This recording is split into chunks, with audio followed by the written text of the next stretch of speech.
Bonjour à tous. Merci beaucoup d'assister à cet atelier qui s'appelle « Prendre en charge les personnes particulièrement vulnérables ». Aujourd'hui, on a la chance d'avoir 4 intervenants dans le cadre de cet atelier. On commence effectivement avec 2 médecins du centre de rééducation de Kerpap, Dr Sarah Mathieu et Dr Mathilde Creusat, qui est plus spécifiquement en pédiatrie. On a aussi Dr Supply, qui est chef de service et médecin légiste au sein de l'unité d'accueil médico-judiciaire au GHBS de Lorient. Alors, on a également M. David Missian, qui est chef de service et qui s'occupe des hébergements d'urgence au sein de la sauvegarde 56. Et puis moi-même, qui suis juriste au sein de l'association France Victimes 56. Alors, comment ça va se passer? On va chacun parler un petit peu du sujet pendant le temps qui nous est alloué. Ensuite, on essaiera d'avoir entre 25 minutes et 30 minutes pour vous laisser aussi la parole, avoir un petit peu vos questions et nos réponses. Alors, je vais commencer par le point de vue du juriste. Alors, effectivement, je travaille au sein de l'association France Victimes 56. Et j'ai été étudiante au sein du master droit des personnes vulnérables. Donc en plus, c'est vraiment un sujet qui m'intéresse beaucoup. Au sein de notre association, on s'occupe plus spécifiquement des personnes vulnérables dans le cadre de la victime, même si la victime en soi, ce n'est pas une personne vulnérable, mais ça va être d'autres facteurs qui vont entraîner ce caractère de vulnérabilité. Alors nous, qu'est-ce qu'on fait? On fait réellement de l'accès au droit, de la facilitation, je ne suis pas dans le cadre, de la pédagogie, et puis on aide aussi énormément les victimes dans toutes leurs démarches juridiques. On a également nos 2 psychologues qui sont là pour prendre en charge les victimes lorsqu'il y a effectivement des facteurs de vulnérabilité un peu plus importants. 2 psychologues, donc une à Lorient et une à Vannes. Alors pour commencer, la personne vulnérable, c'est qui? On a une définition légale qui est très précise, qui nous donne vraiment un cadre dans lequel on doit s'inscrire, même s'il y a forcément quelques exceptions. Alors c'est un mineur de 15 ans, ou alors c'est une personne qui n'est tout simplement pas en mesure de se protéger en raison de différents facteurs. Alors on a son âge, sa maladie, son infirmité, une déficience physique ou psychique, ou un état de grossesse. Voilà. Alors, cette définition légale, elle a plusieurs conséquences dans la pratique. Tout d'abord, ça peut être la circonstance aggravante de certaines infractions, c'est-à-dire que si la victime est une personne vulnérable, c'est un facteur aggravant pour l'auteur. Ça peut être également une circonstance atténuante pour certains faits que la personne vulnérable peut commettre, peut-être sous l'égide de manipulation psychologique du fait de sa vulnérabilité. Ça peut entraîner également un placement sous une mesure de protection juridique. Alors là, on a tout un panel, curatelle, tutelle, habilitation familiale, sauvegarde de justice et compagnie. Et puis, ça nous oblige aussi, nous, en tant que professionnels, à signaler plus facilement les situations dans lesquelles les personnes ne sont pas en mesure forcément de se protéger de prime abord. Alors, qu'est-ce que c'est la prise en charge des personnes vulnérables au sein d'une association d'aide aux victimes? Alors aujourd'hui, dans le temps qui m'était imparti, je me suis vraiment intéressée à la victimisation secondaire. Parce que nous, c'est vraiment ce qu'on va avoir en tête quand on va s'occuper d'une personne. Alors, qu'est-ce que c'est la victimisation secondaire? Ça va être l'impact sur les victimes des effets d'une réponse jugée par celle-ci inappropriée au traumatisme subi et à ses conséquences. Alors là, en disant la définition en voix haute, je me rends compte qu'elle n'est pas très très claire, je m'en excuse. Mais effectivement, ça va être ce sentiment que peut ressentir la victime quand elle va se dire, mais en fait, ce que j'ai en face de moi, la réponse qu'on m'apporte, n'est pas suffisante par rapport aux attentes que j'avais et par rapport aux préjudices que j'ai subis. Alors ça va entraîner un sentiment de rejet, un sentiment d'isolation qui ne va pas nous aider dans la prise en charge de ces personnes victimes. Alors on a remarqué effectivement que les victimes avaient des besoins, on a essayé de les classifier. Aujourd'hui on peut avoir un petit peu 6 besoins un peu primaires, j'ai envie de dire, de la victime.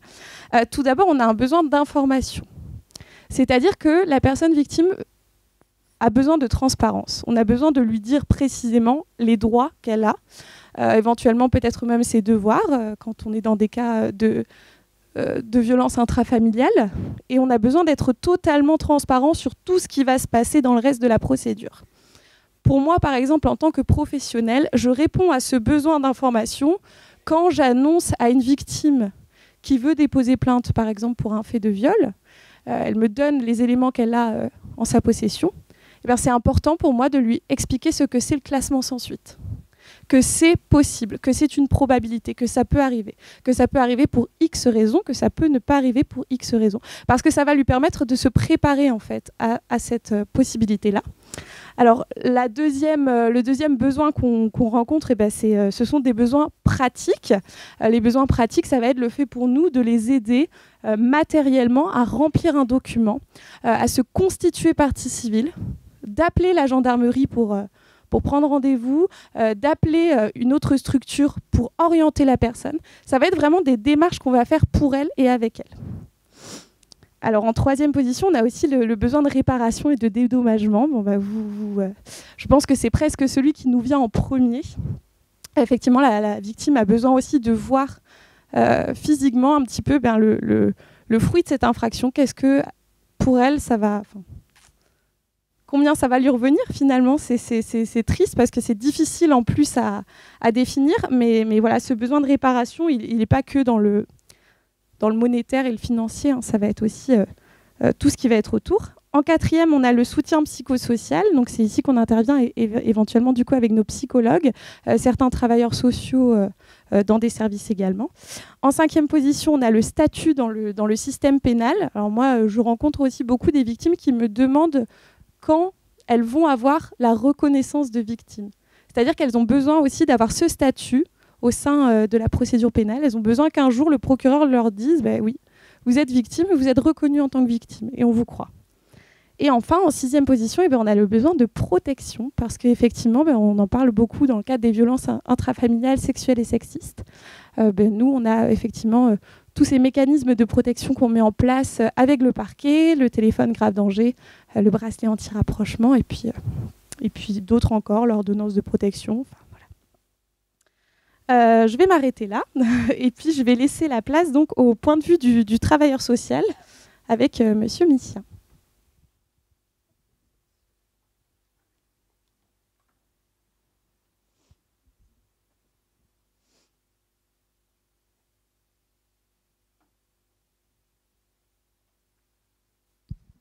Bonjour, je suis David Missian, donc je suis responsable de service à la sauvegarde 56. Je vais vous présenter brièvement.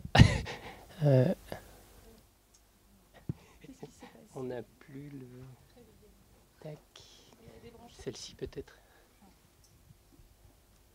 Excusez-moi pour cette interruption technique. Mais en fait, c'est bien dessus parce que... C'est celle-ci. Ouais, c'est curieux. Je pense qu'il n'a pas la prise.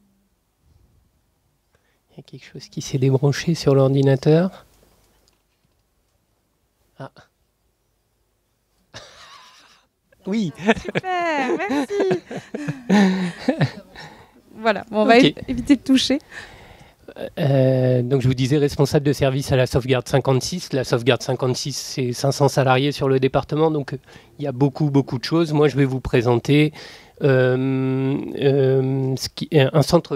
les prestations qu'on propose en termes d'hébergement d'urgence et d'hébergement d'insertion sur l'Orient, en sachant que vous allez trouver le pendant à cet établissement sur Vannes, qui s'appelle Kéran. Alors il y a quelques variantes, on va dire, sur les possibilités d'hébergement, mais globalement, on va quand même retrouver le même type de prestations.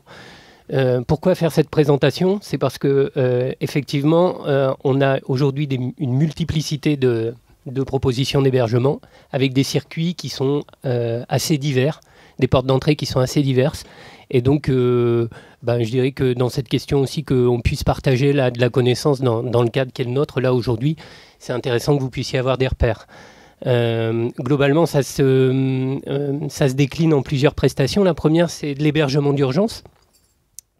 On a une première partie de l'hébergement d'urgence qui va être la mise à l'abri des femmes victimes, enfin des personnes victimes de violences familiales et intrafamiliales, où là, c'est un accueil inconditionnel. Ça passe par le SIAO, Donc là, on met les personnes à l'abri.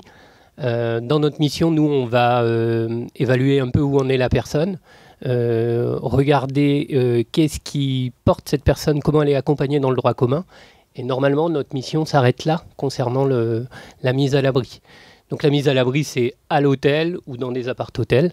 Voilà. Et puis, je dirais qu'on va essayer de mobiliser tout ce qui est possible autour. Regarder du côté de la polyvalence de secteur, regarder du côté aussi du commissariat, comment la personne elle a été prise en compte. Voilà, on va faire simplement ce tour sur la situation et s'assurer que les tuyaux sont bien branchés, c'est l'expression qu'on utilise, de vérifier que la personne n'est pas en perdition en fait à l'hôtel. Et donc en théorie, ça s'arrête là. En pratique, quand on a des personnes qui sont particulièrement vulnérables, en post-trauma, ne parlant pas la langue ou ayant subi tellement de traumatismes qu'elles ne sont pas en capacité de parler de leur histoire ou de réussir à s'exprimer sur ce qu'elles ont vécu, eh bien, on va utiliser les moyens qu'on a par ailleurs pour pouvoir accompagner ces personnes. Et au-delà du fait de s'assurer que les tuyaux sont branchés, c'est accompagner dans le tuyau pour que les choses se fassent le mieux possible. Et donc, on va aller vers le commissariat, on va aller vers les services de médecine légale, on va aller vers l'ensemble des partenaires et soutenir la personne. Ça, normalement, c'est une mission qu'on fait plutôt dans le cadre de l'hébergement d'insertion. Mais je dirais qu'on utilise les moyens qu'on a. Et puis on les redispatche en fonction des besoins, en sachant qu'on a quand même une limite de ce côté-là, puisque on a des moyens humains et qu'on ne peut pas aller au-delà, dans la mesure où on n'est pas financé. Mais vraiment, la question, c'est toujours pour nous, mais quel que soit finalement le type d'hébergement, je ne vais pas vous faire le détail, sinon ça va prendre beaucoup de temps. Vous aurez le document, je pense, dans le compte-rendu du colloque. Ce dont on va s'assurer, c'est toujours effectivement que la personne elle soit entendue par les partenaires et je dirais qu'on puisse la soutenir pour la guider, pour aller au bon endroit. Voilà. La dernière chose, c'est toujours donc, de s'assurer que, je dirais, dans des situations complexes, tout le monde tient le coup et tout le monde continue à s'engager dans la situation. Ça, c'est vraiment, pour nous, cette question de travailler à plusieurs sur ces situations. Ce qu'on fait quand même depuis, effectivement, le Grenelle des femmes victimes, toute la question du travail en réseau, c'est vraiment quelque chose, là, aujourd'hui, qui permet de travailler ces situations et d'aboutir, on va dire, et d'être un peu moins impuissant face à des situations, effectivement, qui sont quand même, en général, qui mêlent la question de la violence, mais aussi en fonction des situations, tout un ensemble d'autres vulnérabilités. Voilà, je fais relativement court, vous voyez, en gros 3 thématiques quand même, l'urgence, l'insertion, où là on va être plutôt sur un travail au long cours, on va héberger des gens au long cours, un service qui va être plutôt dédié aux femmes avec des enfants de moins de 3 ans, et là on va avoir à la fois cette question de l'accompagnement social global, ce qu'on appelle l'accompagnement social global, mais aussi un fort accompagnement à la parentalité. Et puis ensuite des mesures de suivi quand les gens sortent de nos établissements pour s'assurer que le travail qui a été fait au moment de la sortie ne se retrouve pas battu en brèche, puisque le moment du retour dans un logement personnel peut être aussi le moment où on n'enclenche pas les bonnes choses au départ, on ne trouve pas l'AS de secteur, on n'a pas enclenché l'APL, et tout le boulot qui a été fait peut être balayé en 2 mois. Donc voilà, on essaye vraiment de continuer à accompagner les personnes, et là aussi d'aller vers les partenaires du territoire et d'ancrer la personne dans son territoire pour qu'ensuite elle puisse continuer à son parcours de vie par elle-même. Voilà.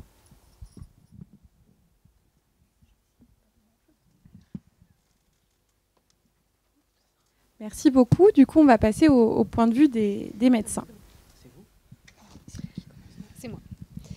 Bonjour, donc Sarah Mathieu, moi je suis médecin de rééducation à CarePap, donc secteur adulte. Et donc avec Stéphanie Richard qui est là, qui est psychologue dans le service, on a décidé de monter un groupe sexualité et handicap. pour accompagner les personnes en situation de handicap reçues à CarePap pour pouvoir reprendre une sexualité. Et c'est vrai qu'on a rapidement vu qu'on allait être confronté à la question des violences que peuvent avoir subies ou subir les personnes en situation de handicap. Donc on a décidé de s'intéresser un petit peu à cette thématique et d'en parler avec Benoît Supply. Donc la personne en situation de handicap, donc c'est une sous-rubrique des personnes vulnérables, comme on l'a vu au début. Et c'est vrai que nous, c'est les patients qu'on accueille. Donc c'est une cible très vulnérable et discriminée. Et en fait, les personnes en situation de handicap subissent davantage de violences sexuelles que les personnes valides. Et elles sont souvent même pas prises en considération parce qu'on les considère souvent comme impensables. Donc, qu'est-ce que le handicap ? Donc, en fait, c'est la loi du 11 février 2005 qui s'attache surtout à la limitation d'activité, à la restriction de participation qu'une personne va subir dans son environnement et qui peut être liée à différentes atteintes, que ça peut être moteur, ça peut être sensoriel, ça peut être psychique, ça peut être cognitif ou un ensemble de maladies invalidantes qui font que la personne se retrouve en situation de handicap.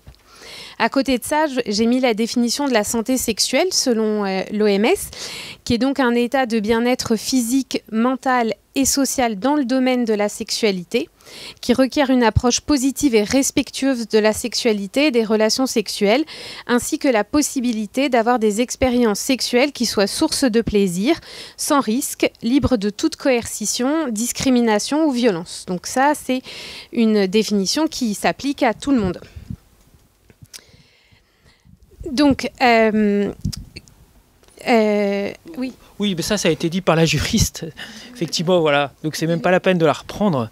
Ce qui est important quand même à dire, c'est que nous, médecins, on fait vraiment une différence entre gravité et vulnérabilité.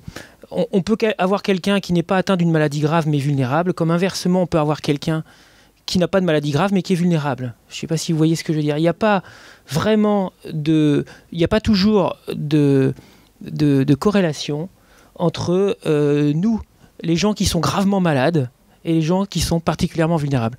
Ce qui est par contre important, c'est de dire que à la fois Dr Mathieu et Dr Creusat sont par contre avec des patients qui effectivement sont en situation de fragilité médicale, ça c'est clair, par leur handicap, qu'il soit physique, moteur, psycho ou neuro, mais qui en font de la même, sur le plan judiciaire, juridique, et pour nous, en termes d'évaluation des violences, une gravité ou en tout cas un facteur aggravant. Voilà.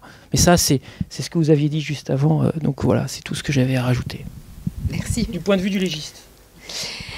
Donc, est-ce qu'il y a une spécificité en lien avec le handicap de la vie affective et sexuelle ? Alors, on pourrait se dire que non, en fait, que la personne en situation de handicap est une personne singulière comme l'est tout le monde, et que et souvent, les personnes en situation de handicap, par exemple, qui vont chercher à avoir des relations sur des sites de rencontres, vont pas du tout mettre en premier lieu leur handicap parce que, voilà, ils veulent être considérés pour leur personnalité, ce qu'ils sont, et le handicap est une facette de leur individualité. Il y a quand même quelques considérations, à côté de ça, il y a quand même quelques considérations à prendre en compte, notamment dans donc, en fonction des différents types de handicap. Dans le handicap physique, il y a donc une déficience motrice et il y a souvent des situations de grande dépendance. Alors quand c'est des situations qui sont arrivées dans l'enfance, qu'elles soient arrivées quelques années après la naissance ou de façon congénitale, il y a souvent une surprotection des parents, des difficultés à s'apercevoir que l'enfant devient adolescent avec potentiellement des désirs, des envies sexuelles. Et il y a également le fait que le corps, il n'a pas toute sa liberté, pas d'accès forcément, que ce soit par exemple juste à de la masturbation. Il y a beaucoup de personnes en situation de handicap qui n'ont pas accès à la masturbation. Et il y a beaucoup soins autour des zones sexuelles, des zones urogénitales, vésico-sphinctériennes, qui font que voilà, ces zones qui, pour la majorité des gens, sont des zones érogènes, deviennent vraiment des zones thérapeutiques. C'est des personnes aussi pour qui le corps, il est un petit peu, j'ai envie de dire, en libre accès, en fait, parfois depuis l'enfance, où il y a des soignants, des infirmières, des aides-soignantes qui vont avoir accès à leur corps. Donc, la notion de ce qu'on peut faire, ce qu'on peut pas faire, de pudeur, etc., est pas la même que celle de personnes valides. Et puis, il y a également un sentiment d'exclusion qui est vécu par ces personnes. À côté de ça, il y a le handicap mental avec des questions de responsabilité, de risques sexuels, des vulnérabilités spécifiques. Et puis, la situation n'est pas la même selon qu'on ait un handicap congénital ou un handicap qu'on acquiert secondairement. Et puis, il y a aussi le contexte de vie qui intervient. Est-ce qu'on est en milieu ordinaire? Est-ce qu'on est en couple célibataire? Est-ce qu'on vit dans une institutionnalisation? Voilà, l'accès ne sera pas la même. Donc, sur le plan législatif, en fait, dans la législation française, il n'y a pas de droit opposable. Bon, j'espère que je ne vais pas dire trop de bêtises. Vous m'arrêtez. Il n'y a pas de droit opposable à la sexualité au sens juridique. Mais il y a la sexualité des personnes en situation de handicap qui est mentionnée de façon un petit peu indirecte, notamment par beaucoup de textes de loi qui font référence à la sexualité des personnes handicapées concernant l'accès à l'éducation affective et sexuelle et la prévention du VIH. Et en fait, la loi, elle renforce, elle se positionne beaucoup sur la nécessité d'actions préventives, éducatives, adaptées à la vulnérabilité et à la spécificité de ce public et la nécessité que les professionnels qui interviennent auprès de ce public soient formés à ces questions. Donc là, c'est rapidement pour dire que entre 2017 et 2030, il y a la stratégie nationale de santé sexuelle qui prend en compte la sexualité des personnes en situation de handicap et des personnes âgées. Donc là, j'ai détaillé tous les points que vous pourrez tout à fait avoir, mais voilà, c'était pour dire que quand même ça intervient dans cette stratégie nationale de santé sexuelle. Donc là, j'ai mis un petit encart du Monde qui notait en juillet 2020 que être handicapé accroît le risque de subir des violences, surtout pour les femmes, et que les personnes handicapées, surtout les femmes, expriment un plus fort sentiment d'insécurité sur cette question. Donc, les caractéristiques des violences. Les auteurs sont principalement des hommes connus de leurs victimes. Ça peut être l'entourage familial ou amical, mais il y a aussi les professionnels, les soignants des établissements de soins ou d'hébergement, les personnes qui interviennent dans la prise en charge, les accompagnants de transport, etc. Et puis, parfois, les agresseurs peuvent être, notamment dans les institutions, des personnes en situation de handicap qui vont avoir des comportements de violence sexuelle sur des personnes en situation de handicap plus sévères. Donc ça peut être soit dans un schéma de reproduction, soit dans un schéma d'accumulation de tension, de colère, de frustration qui va se reporter sur quelqu'un d'autre. Donc on développera la fréquence après. Donc, ce qui est important, c'est vraiment le dépistage, d'être attentif à tous les signes pour dépister des éventuelles violences sexuelles dont les personnes en situation de handicap peuvent être victimes, donc que ce soit la communication verbale, paraverbale, non verbale, les modifications de comportement, donc il faut vraiment être attentif. Il faut aussi sensibiliser les personnes en situation de handicap, sensibiliser leur entourage, leur famille, sensibiliser tous les professionnels qui interviennent interviennent dans le secteur sanitaire et social, à avoir ça dans un coin de la tête, puis à toujours se poser la question quand il se passe quelque chose, quand il y a quelque chose qui se modifie, et puis ne pas hésiter à réitérer le questionnement. Et il y a des supports de communication adaptés en fonction des types de handicap. En fait, c'est important parce que ces modifications et ces symptômes pour les personnes en situation de handicap, des fois, comme la communication n'est pas évidente ou que le corps parle différemment, souvent c'est interprété à tort comme faisant partie du handicap. Et du coup, c'est ce dont parlait Clémence, ça va augmenter le sentiment d'exclusion que les personnes en situation de handicap vont ressentir, et puis ça facilite l'impunité pour les agresseurs. Donc les symptômes des violences sexuelles, je pense que ça a été dit aujourd'hui, c'est un petit peu les mêmes choses, mais c'est vrai que c'est plus complexe à dépister, plus complexe à voir en cas de situation de handicap. Mais voilà, c'est vrai qu'il faut vraiment être vigilant, toute modification, et puis être à l'écoute et pas mettre sur le handicap des choses qui ne le sont pas. Donc l'aspect législatif, je ne vais pas y aller. C'était juste pour dire que effectivement, pour nous qui travaillons dans le secteur adulte, le fait que ce soit des personnes vulnérables nous délivre entre guillemets du secret professionnel. C'est-à-dire qu'on peut, même si c'est des patients majeurs, le fait que ce soit des patients...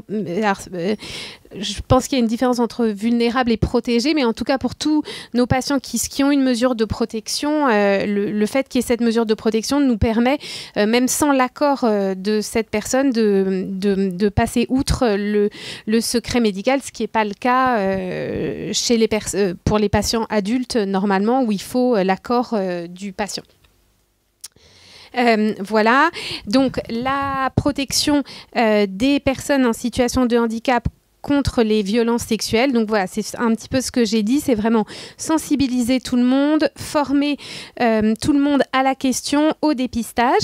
Il y a aussi sécuriser les lieux de vie et environnement des personnes en situation de handicap, que les différents éléments soient tracés. Il faut bien sûr éviter les cohabitations adultes-enfants dans les structures qui accueillent des personnes en situation de handicap, être attentif, repérer les symptômes qui doivent alerter, questionner, écouter ce qui est dit, mettre à l'abri de l'agresseur, et puis protéger aussi les autres victimes potentielles, signaler les faits, et puis faire bénéficier la victime d'une prise en charge adaptée, et bien sûr informer les proches.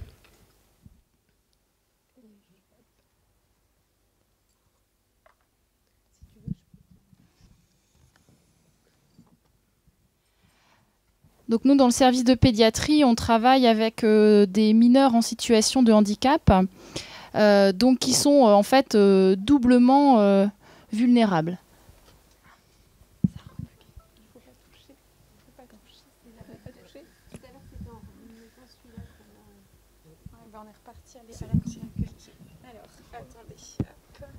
C'est pour faire une petite pause. Ouais, c'est ça. C'est bon, on l'avait remis. Hein. Oui, oui. Tout à l'heure, quand on a fait ça, c'est reparti.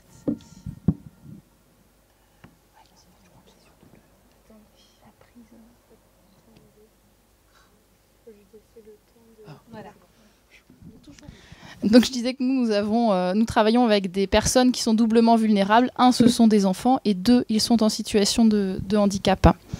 Les chiffres sont assez édifiants. C'est vrai que il y a presque 4 fois plus de risque d'être victime d'actes de violence physique quand on est avec un handicap. Pour les enfants avec une déficience intellectuelle, le risque est également plus élevé. Les autistes, alors ça c'est vraiment un chiffre, 88% des femmes autistes ont déclaré avoir subi des agressions sexuelles au cours de leur vie. le recours à l'ASE, 4 fois plus d'enfants en situation de handicap, et tout ce qui est harcèlement scolaire, dans le cadre scolaire également, est majoré en cas de handicap. Les points de vigilance que nous pouvons avoir, alors c'est vrai que on a des petits clignotants comme ça et on se dit bon, dans telle ou telle situation, ça risque d'être peut-être un peu compliqué ou il peut y avoir des difficultés. Ce sont des parents qui se construisent avec cette parentalité différente, souvent liée au traumatisme de la naissance quand le handicap survient très tôt ou de l'annonce du handicap quand il arrive. C'est des familles fragilisées, on a beaucoup de familles monoparentales qui, avec peu de personnes ressources, souvent épuisées. C'est vrai qu'ils gèrent parfois, en plus de leur activité professionnelle, les soins de leur enfant à domicile. Les mamans souvent s'arrêtent de travailler parce que c'est compliqué à gérer, mais pas toujours. Ensuite, ma collègue l'a dit également, ces enfants adolescents, depuis tout petit, sont objets de soins. Un enfant qui va avoir des sondages urinaires 6 fois dans la journée depuis tout petit et qui ont fait la toilette tous les jours, ils sont un peu considérés comme asexués. C'est vrai que même les parents les voient un peu comme ça. Ensuite, ces enfants peuvent avoir un handicap moteur, mais aussi des handicaps cognitifs, psychiques, tout ce qui est invisible. Et qui n'est pas évident à appréhender pour des intervenants extérieurs. Le cas particulier des victimes qui deviennent à leur tour agresseurs, ça, ce sont des choses que l'on rencontre. Ce sont des enfants qui se construisent avec une histoire personnelle au sein de leur famille où ils ont été victimes. Même s'ils ont pu être reconnus en tant que victimes, c'est vrai que la compréhension de ce qu'ils ont de ces actes-là, leur niveau de connaissance fait que sur un mode peut-être pulsionnel ou voilà, à des moments où ils sont mal dans leur vie, ils peuvent aussi devenir agresseurs. Souvent, ils agressent des enfants qui sont encore plus vulnérables qu'eux. Et puis, on a des enfants qui ont des parcours de vie en établissement sanitaire ou médico-social longs. Voilà, donc, mais pas que. Ils sont aussi insérés, ils ont une scolarité, ils font des activités sportives, ils sont conduits par des chauffeurs de taxi. Toutes ces personnes qui gravitent autour de ces enfants en situation de handicap, je pense, ont besoin d'avoir un socle commun de connaissances. Je dis ça peut paraître anecdotique, mais cette année, on a eu 2 cas d'enfants avec des ambulanciers, un cas d'agression sexuelle et puis un autre enfant qui a subi des propos très outranciers de la part du taxi à l'encontre de sa maman. Alors c'est un enfant très intelligent mais qui n'a pas le langage oral et le chauffeur de taxi s'est probablement dit que n'ayant pas la parole, il n'allait pas pouvoir réagir à ce qu'il disait. Je vous fais part un petit peu de notre expérience au sein du service à CARPAP. Comment on essaye de prévenir, repérer, agir à notre niveau.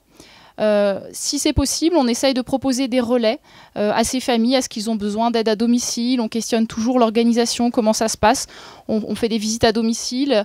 Il faut penser effectivement aménagement, mais penser également aide humaine. On leur propose du répit. Est-ce que c'est du répit pour les parents que leur enfant vienne une certaine période en internat? Est-ce que ça va les aider à ce que ce soit moins lourd à la maison? Ensuite, on essaie d'accompagner ces enfants dans leur développement, et notamment dans leur développement pubertaire, en mettant en place des groupes de parole. Alors ça s'est fait initialement dans les établissements médico-sociaux, mais on est aussi en train de réfléchir à cette mise en place dans le secteur sanitaire, autour des notions de vie affective, respect de l'intimité, sexualité. Favoriser l'accès à une contraception.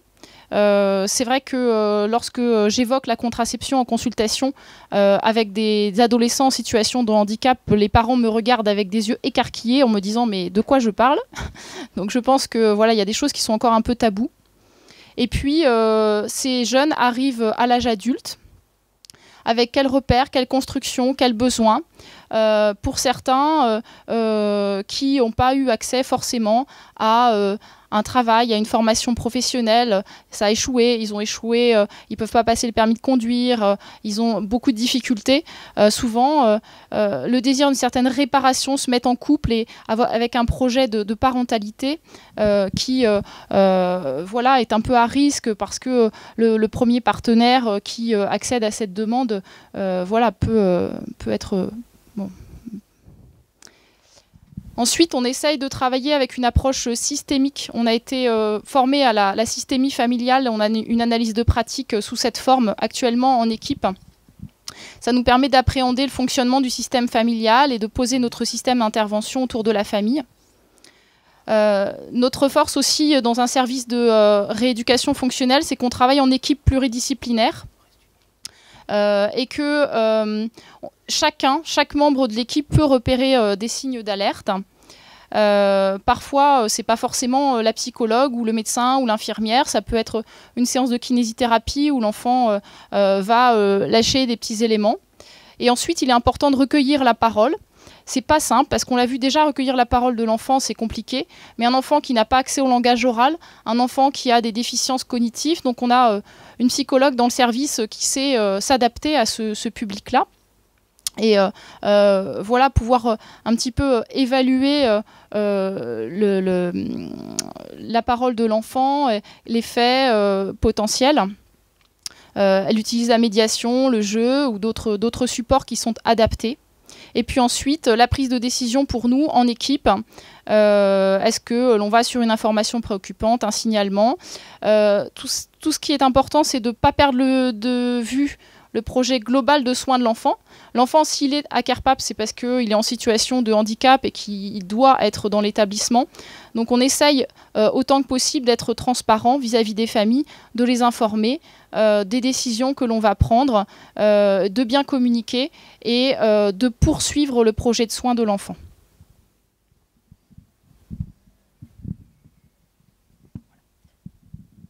Super, moi j'ai 1 minute.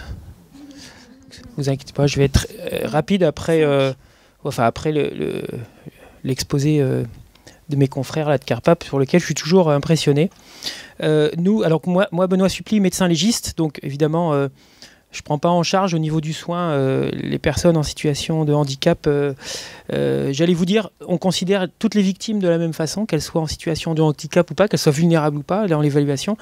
Le seul problème que l'on a, c'est qu'on n'a pas forcément accès à la symptomatologie traumatique et séquelaire. Et c'est pour ça que l'aide des confrères spécialisés dans le handicap est pour nous très important pour pouvoir ensuite faire transcrire aux magistrats, aux enquêteurs, les répercussions des violences dans le langage un peu juridique, où là, on est vraiment sur un rôle d'interface. C'est pour ça que la proximité du centre de CARPAP avec l'unité médico-judiciaire de Lorient est vraiment quelque chose de très synergique. J'allais dire, sur l'autre aspect, par contre, eux, ils sont super bons dans la rééducation, la réadaptation. Et sur les personnes en situation de handicap, ce qui est très important, c'est aussi la réparation, notamment financière et indemnitaire, notamment si ce sont les violences qui ont été responsables de leur handicap. Parce que derrière, ce n'est pas le tout d'être rééduqué ou réadapté. Si derrière, il n'y a pas les compensations financières pour pallier au handicap, et ben derrière, finalement, ils retournent à une vie difficile avec leur situation dépendante. Et donc la réparation, c'est aussi une des missions des services de médecine légale.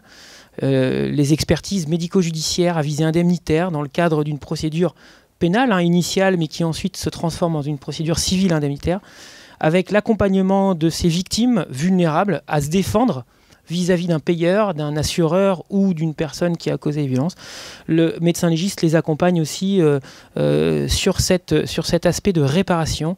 Et pour quelqu'un en situation de handicap, c'est vraiment très important. Voilà. J'ai essayé de faire court en 1 minute. C'est parfait, c'est parfait. Merci beaucoup. Je pense qu'on peut applaudir nos intervenants. On va mettre la première page. Bon, c'est pas grave. Laissez-le. C'est juste marqué place aux questions. C'est pas. Alors, est-ce qu'il y a des questions? N'hésitez pas parce qu'on a une petite vingtaine de minutes. Donc. Ah, super. Alors, il faut bien placer le micro près de la bouche pour les personnes qui posent des questions parce que c'est enregistré. Voilà. Donc, merci pour votre intervention. C'est pas facile de parler dans le micro. Alors, je me présente. En fait, je suis donc la chef Klein, Sophie, référente handicap et discrimination à la Maison de protection des familles à Vannes. Et donc, j'interviens dans les ESAT, IME, IMPRO, SISTEP, ITEP, foyer de vie, etc. Donc, pour un public en situation de handicap. Et le problème que je rencontre, je suis un peu stressée, pardon. Le problème que je rencontre, c'est que les personnes donc, ont une sexualité donc, qui est très, on va dire, libérée. Je ne sais pas si c'est le bon terme. Un accès à la pornographie, à des contenus pornographiques, que ce soit en IME, où c'est un public jeune, ou en ESAT ou foyer de vie, où ils sont plus âgés, mais très forts. Et donc, ils reproduisent ce qu'ils voient. Donc, par rapport à ça, moi, en termes de prévention, je me sens un peu seule. En termes de partenariat, donc je lance aussi un appel. Et aussi pour avoir des compléments de formation. La deuxième chose, c'est une fois que, en fait, quand je leur parle de consentement, d'agression sexuelle, etc., donc nous, on va recueillir la plainte directement, par exemple en foyer de vie, si c'est là où elles se sentent le mieux, dans leur chambre, etc., etc. Maintenant, en termes d'accompagnement pour la suite, je me demande si, par exemple, France Victime, est-ce que je pourrais orienter les victimes vers vous, sachant que j'ai un public avec des auteurs et des victimes qui se côtoient, qui n'ont pas forcément notion du bien et du mal. Et puis, par exemple, les auditions sont compliquées parce que si je leur dis le ciel est bleu, ils vont me dire oui, le ciel est bleu, pas pour tous, j'extrapole un petit peu. Mais donc, c'est compliqué de savoir ce qu'il en est, de connaître leurs ressentis, etc. Et après, avec les moyens qu'ils ont financiers dans les foyers de vie, c'est pas simple pour eux de séparer les personnes. Donc, c'est ma deuxième problématique où je ne sais pas comment on pourrait apporter une aide à ces personnes pour qu'elles soient entendues à juste titre, mais accompagnées aussi par la suite. Donc voilà, c'est pas vraiment une question, c'est plus un appel pour avoir peut-être des solutions. Je profite en fait qu'il y ait du monde de plusieurs secteurs différents. Alors si je peux répondre très très rapidement sur la question concernant notre prise en charge des personnes en situation de handicap, effectivement nous on ne fait pas du tout de division, donc on accepte toutes les victimes. On fait aussi des entretiens à deux, c'est-à-dire qu'on peut recevoir des personnes accompagnées de leur... alors généralement ce sont des éducateurs spécialisés, en tout cas moi personnellement j'ai jamais fait encore avec le médecin ou la personne chargée du suivi de la personne en situation de handicap, mais effectivement c'est possible. On a aussi du coup des psychologues qui sont effectivement sensibilisés à ces problématiques-là, et notre mission elle est d'autant plus importante parce qu'on a vraiment un rôle de facilitateur et de pédagogue, donc d'autant plus avec les personnes en situation de handicap, on peut se permettre effectivement de prendre le temps d'expliquer, de faire avec. Mais c'est vrai que je rejoins quand même cette question de partenariat, parce que c'est vrai que c'est vraiment intéressant, mais du coup je vais peut-être laisser Dr Mathieu répondre. Alors, moi je vais juste dire déjà que le fait d'accès à la pornographie, c'est pas que les jeunes en situation de handicap, je crois que c'est tous les jeunes, puisque je crois que les statistiques que j'avais lues, c'est 80% des moins de 12 ans ont déjà vu un film porno, je crois, donc ouais, les statistiques évoluent en plus de jour en jour. Voilà. Donc je pense que c'est pas que les jeunes en situation de handicap, c'est tous les jeunes. Je pense que c'est en partie pour répondre à ça qu'a été mis en place l'éducation à la vie sexuelle intime et affective, alors qui est censée commencer dès le primaire. Moi j'ai 3 enfants, je l'ai jamais entendu encore, personne ne m'a ramené encore de retour de cette éducation, mais je sais pas si d'autres ont leurs enfants qui les ont eus, mais normalement on est censé, ils sont censés le faire avec normalement à chaque âge un petit peu adapté, ou justement chez les petits en primaire, c'est apprendre leur corps, que leur corps est à eux, qu'est-ce qu'on doit pas montrer, qu'on a le droit à son intimité, etc. Donc ça c'est normalement des notions qui doivent être enseignées et acquises. Et puis, ce que j'ai parlé tout à l'heure, la stratégie nationale de santé sexuelle et la loi qui fait beaucoup référence à des actions de prévention. En fait, il y a deux scandales en fait qui ont motivé ça. Il y avait la stérilisation forcée de femmes en situation de handicap mental avec beaucoup d'ovariectomie, enfin ou de ligature des trompes ou d'ovariectomie, et le fait que ça puisse plus avoir lieu, que ça doit vraiment rester en dernier recours si d'autres moyens contraceptifs ne sont pas possibles. Et puis, dans des foyers qui accueillait des hommes en situation de handicap, il y avait eu beaucoup de cas de VIH, alors que on pensait que c'était pas possible qu'il y ait du VIH dans ces structures. Et donc normalement, c'est ces deux scandales-là qui ont motivé l'obligation d'éducation sexuelle spécifique pour ces populations en abordant les différents thèmes. Mais je pense fortement que c'est rarement. Il y a très peu de structures où c'est mis en place et mais c'est normalement de la responsabilité des directeurs de structures, d'établissements de mettre en place une éducation sexuelle et une prévention des risques, des différents risques adaptés au handicap des populations reçues. Non, mais je confirme. Après, je pense que dans chaque établissement médico-social, personne n'est à l'abri de ces événements surviennent. On côtoie ça aussi, nous, sur les établissements médico-sociaux enfance avec handicap moteur. Et c'est pour ça que les groupes vie affective, intimité, sexualité ont toute leur importance. On essaye de les mettre en place en fonction des âges, mixité, pas mixité, selon les âges, et effectivement avec des choses très adaptées. Voilà, et puis je pense que c'est aussi aux professionnels de parfois faire un petit peu un pas de côté. Je pense qu'il y a une sexualité sur un mode pulsionnel. Et en fait, je rejoins ce que disait ma collègue. J'ai des jeunes en situation de handicap moteur qui ne peuvent pas avoir accès à une masturbation, par exemple. Et l'idée, c'était des jeunes qui sont là en internat, en permanence. Est-ce qu'on peut créer des conditions pour leur faciliter cela et pour qu'ils puissent un peu décharger, exprimer leurs besoins. Et peut-être que ça évitera aussi de décharger sur d'autres et de créer des traumatismes, quoi. Ça, effectivement, selon les professionnels qui accompagnent ces jeunes-là, chacun a ses propres critères de jugement, et il faut savoir un petit peu mettre tout ça de côté pour s'en détacher et pour pouvoir être un peu le plus neutre possible. Alors, il y a une question par ici. Je vous remercie, Anne Gastine, je suis avocat au barreau de Vannes. C'était juste pour compléter ce qui a pu être posé comme question à l'instant. Je voulais rappeler que les avocats sont là aussi pour assister notamment lors des auditions, que ce soit lorsque une personne est entendue en tant que mise en cause dans une procédure, mais également en tant que victime. Et alors notamment que c'est une obligation en fait légale pour les majeurs protégés, pour les mineurs, d'être assistés d'un avocat.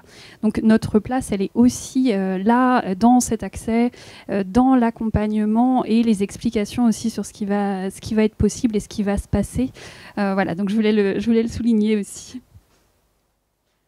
Oui, c'est important, merci beaucoup. Et effectivement, c'est aussi un de nos garde-fous qui permettent d'assurer que la personne soit pleinement représentée et puisse pleinement avoir accès à la justice. Effectivement, en tout cas pour nous, c'est vraiment automatique le renvoi vers l'avocat. Alors. Merci pour la présentation. Moi, je suis Mel, du coup, infirmière à l'unité médico-judiciaire de Lorient. Et je trouvais ça tout à fait intéressant de parler du dépistage des conduites, on va dire, à risque sexuel pour les mineurs, mais du coup pour les personnes en situation de handicap, parce qu'en fonction du handicap, c'est pas toujours évident de déceler les problématiques. Il y a cependant un outil qui existe, que je me rappelle. J'ai travaillé à Montpellier, et à Montpellier, si ça vous intéresse, il y a un outil qui s'appelle, si je me souviens bien, comportement sexuel à problématique ou à risque pour les enfants de moins de 12 ans. Donc en fonction de la catégorie d'âge, il y a 3 mini-questionnaires. Si vous posez des questions pour savoir si c'est problématique ou pas, sachant qu'il faut savoir qu'il n'y a pas de... tout le monde n'est pas d'accord sur ces il n'y a pas de définition à proprement dit, mais il y a des choses qui sont rejointes. On dit, bah là, forcément, pour cet âge-là, c'est pas normal qu'il y ait cette conduite sexuelle à risque. Donc, pour les enfants en situation de handicap ou peut-être les personnes vulnérables, ça peut quand même donner des pistes sur ce qui est normal et pas normal. Donc, vous pouvez trouver sur Google, si je ne me trompe pas, comportement sexuel problématique chez les moins de 12 ans. C'est un document PDF. Voilà. Super, merci beaucoup. Est-ce qu'il y aurait d'autres questions ou ajouts, suggestions, prolongements, partage de pratiques professionnelles? N'hésitez pas. Est-ce qu'il y a certains points que vous souhaitez peut-être éclaircir également? Super.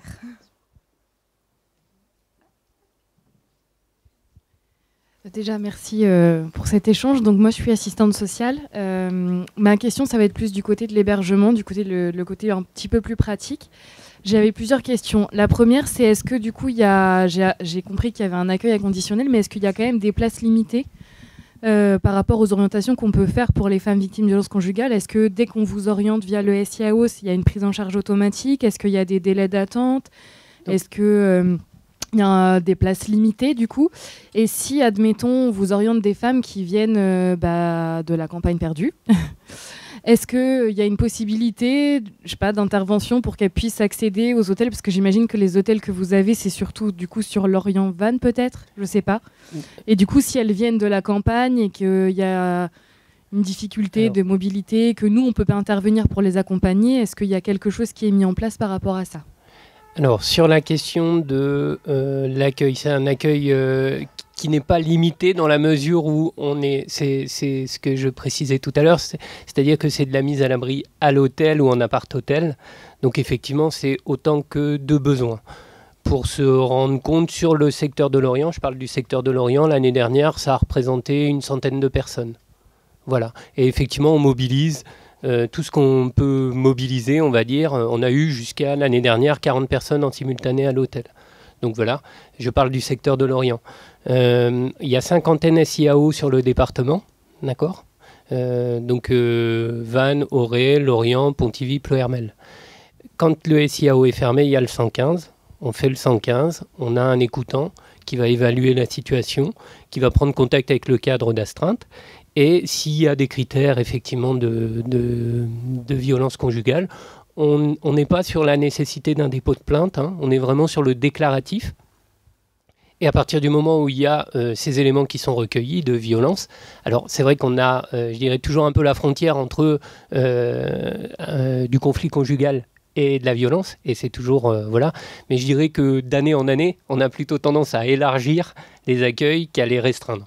Donc c'est vrai que quelqu'un qui se déclare en situation de détresse et pour lequel il y a des éléments de violence, c'est pas que des coups, hein, ça peut être aussi des menaces, voilà. Enfin, on n'est pas dans l'établissement de la preuve pour arriver sur un hébergement d'urgence. Voilà, c'est vraiment prendre en compte la personne. Voilà. Et qu'est-ce que je voulais vous dire? Et sur la question du transport, donc. Quand vous allez avoir l'écoutant 115, enfin quand la personne va avoir l'écoutant 115, l'écoutant va chercher à trouver une solution à proximité. S'il n'y a pas de solution à proximité, on a une ligne de transport en fait. Donc ça permet de déclencher un taxi à 2h du matin et d'emmener la personne là où un hôtel a été trouvé.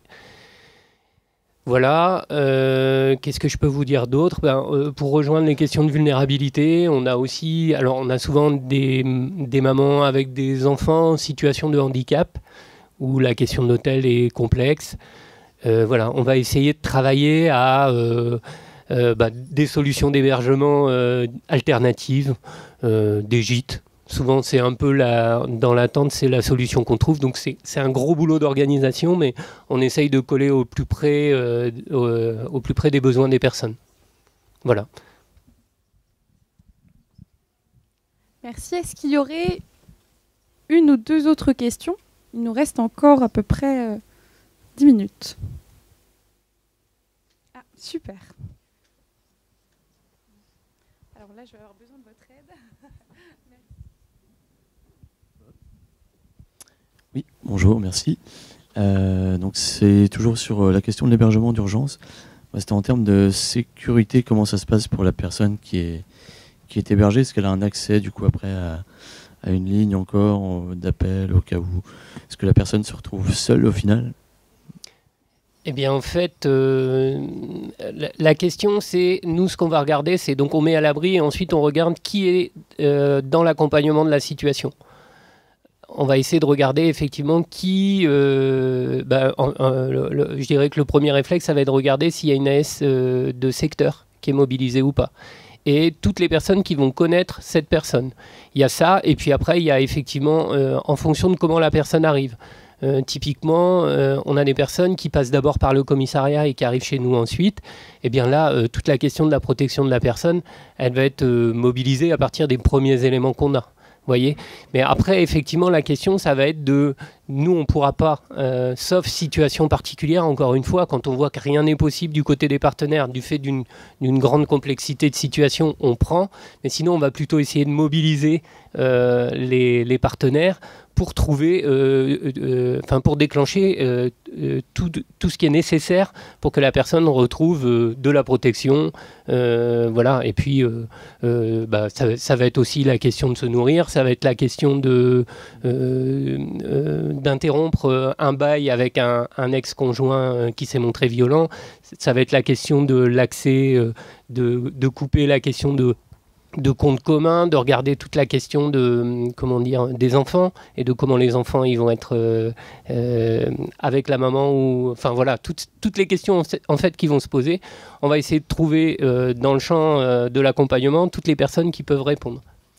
Ok, merci. Non, parce que je tenais à compléter la réponse du fait que je suis éducateur de prévention auprès de jeunes de 15 à 29 ans, aussi bien des parents qui peuvent venir avec, donc c'est bien pour sécuriser éventuellement les personnes concernées qui voilà, n'oseraient pas forcément se tourner vers les services compétents, ou, voilà, d'avoir quelque chose à leur apporter pour les rassurer. Et pour compléter un peu cette réponse, je participe aussi au déploiement de l'Écoutille, qui est un lieu qui s'est réouvert, puisqu'il y avait Moment pour elle il y a quelques années sur l'Orient, Moment pour elle qui existe aussi sur Vannes, et où là, on va avoir des personnes aussi qui vont pouvoir accompagner, avec ce focus violence conjugale, mais qui, de la même façon, vont faire tout le travail d'accompagnement pour brancher les bons partenaires autour de la situation. Vous voyez, on va avoir comme ça des lieux ressources et des personnes qui vont nous aider dans l'accompagnement de ces personnes.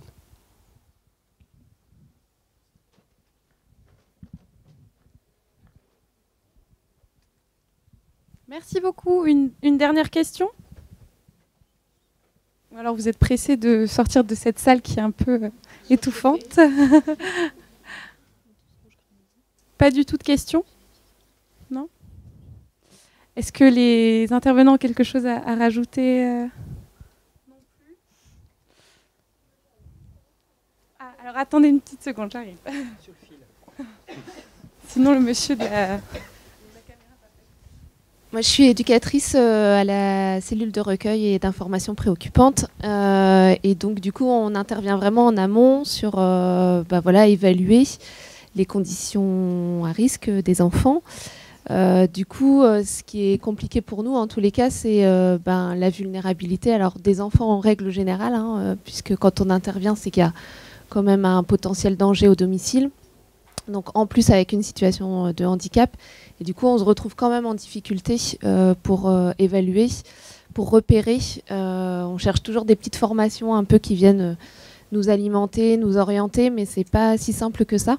Donc, on a quand même du partenariat avec les médecins, avec les psychos comme ça, mais quand on est quand même en entretien avec l'enfant, c'est pas simple. Et que quand on est face à un enfant qui... avec du handicap, des fois l'entretien il se passe en 5 minutes parce que c'est pas possible. Enfin voilà. Donc on a ça aussi à gérer en se disant que l'enfant il reste aussi au domicile le temps qu'on évalue les choses.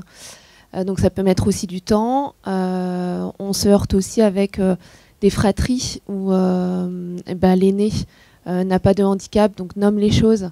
Mais du coup il faut aller vérifier aussi sur les autres enfants. S'il y a de la violence et avec des fois des aînés qui sont protégés et des enfants plus jeunes qui n'ont pas la possibilité de nommer les choses, qui restent au domicile le temps qu'on évalue, notamment sur une enquête pénale. Donc voilà, moi ça je trouve que c'est pas simple à gérer. Et ensuite on a tout ce qui se met en place effectivement avec l'UPMJ, etc. Mais dans l'attente, en tous les cas, je trouve que c'est pas simple de se retrouver. Et on manque d'outils, on manque de... Enfin, voilà, moi je suis éducatrice à l'aide sociale à l'enfance à la base et j'arrive à la CRIP et je trouve que c'est pas simple en tous les cas de repérer les signaux. Voilà, je voulais juste le souligner. Après, je pense qu'il n'y a pas de, il n'y a pas de remède miracle, mais voilà.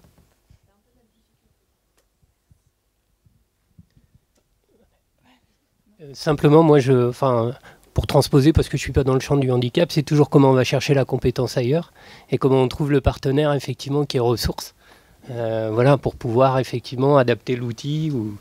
Voilà, je ne sais pas si vous vouliez.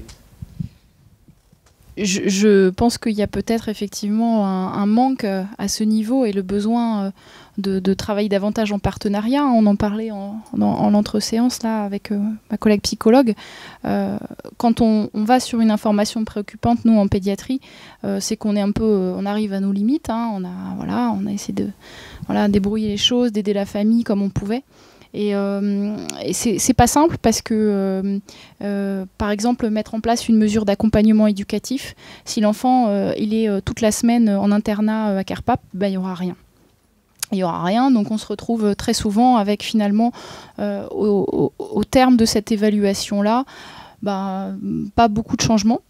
Donc j'entends votre appel, votre besoin et effectivement peut-être ce serait aujourd'hui ça peut être le point de départ d'une réflexion sur comment travailler ensemble, à la fois vous je pense pour décoder les situations et les situations de handicap particulières et puis nous aussi pour faire remonter les besoins que l'on peut avoir quand on sent qu'un enfant dans son milieu familial il peut être en danger.